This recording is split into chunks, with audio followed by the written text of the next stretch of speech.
हुए हैं या किसी तरह से आपको कोई बुला लिया कि भाई आप चलिए थोड़ा देख लीजिए, तो आप जो भी नए प्रेमी आए आप उद्देश्य को समझ लीजिए। पहली बात, ये मानव शरीर आपको मिला है, फिर दोबारा मिलेगा नहीं। और ये शरीर जो हम लोगों को मिला किस काम के लिए मिला, ये बात कल सत्संग में पूज्य महाराज जी सुनाएंगे। अगर आप ध्यान से सुनेंगे तो आपको इसका उत्तर भी पूरा मिल जाएगा। युवा संगठन में शामिल होकर के हमें क्या लाभ मिलेगा, इस तरफ अगर आप चलेंगे तो इस पर भी थोड़ा सा विचार कर लीजिएगा। अगर आप इस संगठन में शामिल नहीं होते हैं तो आप अपना जीवन खाते पीते सोते दुनिया के काम धंधे में बिताएंगे। शरीर का समय पूरा होगा, शरीर छूटेगा, आत्मा को निकाला जाएगा, धर्मराज के दरबार में कर्म का हिसाब होगा। इस जीवात्मा को कर्मानुसार नरक और 84 में डाल दिया जाएगा, फिर ये मानव तन नहीं मिलेगा। गुरु महाराज ये बात बड़े साफ शब्दों में लोगों को बताया करते थे। अगर हम लोग इस संगठन में शामिल हो जाएंगे, इस संगठन में शामिल होने से हम लोगों को धर्म का प्रचार करने का एक मौका मिलेगा और ये भक्ति करने का भी अवसर मिल जाएगा।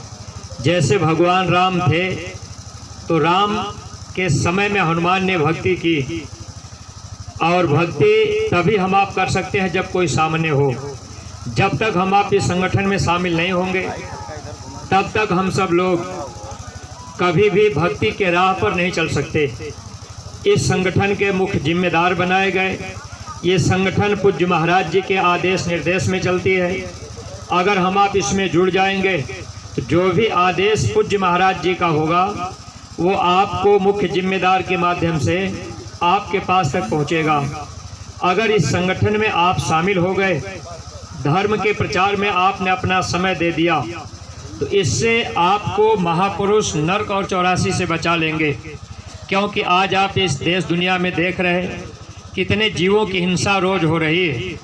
लेकिन इस धर्म के प्रचार में युवा संगठन में अगर हम आप शामिल हो गए और गांव-गांव जा कर के हम आप प्रचार कर दिए, अगर हम लोगों को बता दिए, लोग शाकाहारी बन गए, अगर हम लोगों के प्रचार प्रसार से एक आदमी शाकाहारी बन गया तो कितने जीवों की हत्या होने से बच जाएगी।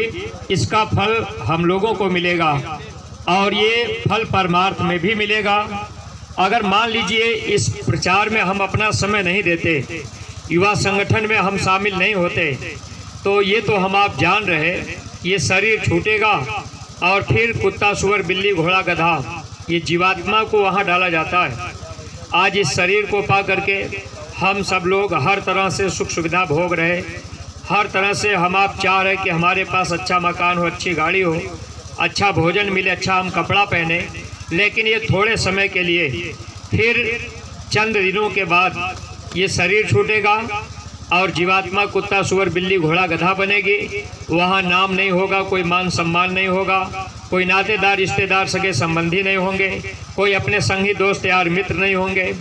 अगर ये जीवन हम आप खेलने खाने में बिता दिए, मान लीजिए कोई नौजवान आपके गांव घर में अगर मिल गए और आप युवा संगठन में यहाँ सत्संग में आए, आपने रजिस्ट्रेशन भी करवा दिया, आप अपने गांव में गए, कोई आपको मिल गया, कह दिया कि अरे भाई वहाँ तुम युवा संगठन में बेकार शामिल हो गए, वहाँ क्या लाभ मिलेगा, वहाँ तो कोई फ़ायदा नहीं होगा, ये जीवन तो खेलने खाने के लिए मिला। तो जो भी प्रेमी भाई बहन आप इस बात को ध्यान में रखिएगा। अगर ये जीवन खेलने कूदने में ही आपने बिता दिया, इस शरीर से जीवात्मा को निकाल करके अगले जन्म में मेढक बना देंगे, उछलते कूदते जीवन बीत जाएगा और वहाँ कोई मदद नहीं करता। तो पूज्य महाराज जी इस समय जो युवाओं की तरफ ध्यान दिए, आपकी ऊर्जा का पूरा प्रयोग महाराज जी करना चाहते हैं, आपको जस देना चाहते हैं, आपका इतिहास के पन्नों में नाम होगा अगर आप इस युवा संगठन में शामिल हो करके धर्म के प्रचार में अपना योगदान दे देंगे। तो ऐसा लाभ आपको मिलने का अवसर मिल रहा है। अगर इस अवसर में आप चूक जाएंगे तो आपको पश्चाताप करना पड़ेगा। आप बराबर सुनते होंगे, कहीं न कहीं कैसेट बजती आप सुनते हैं, विचार हम आप नहीं करते। वैसे मंदिरों में कैसेट लगा के लोग सुन लेते हैं, विचार कर लीजिए। उसी बात को महापुरुष आपसे करवाना चाहते हैं। नहीं चाहिए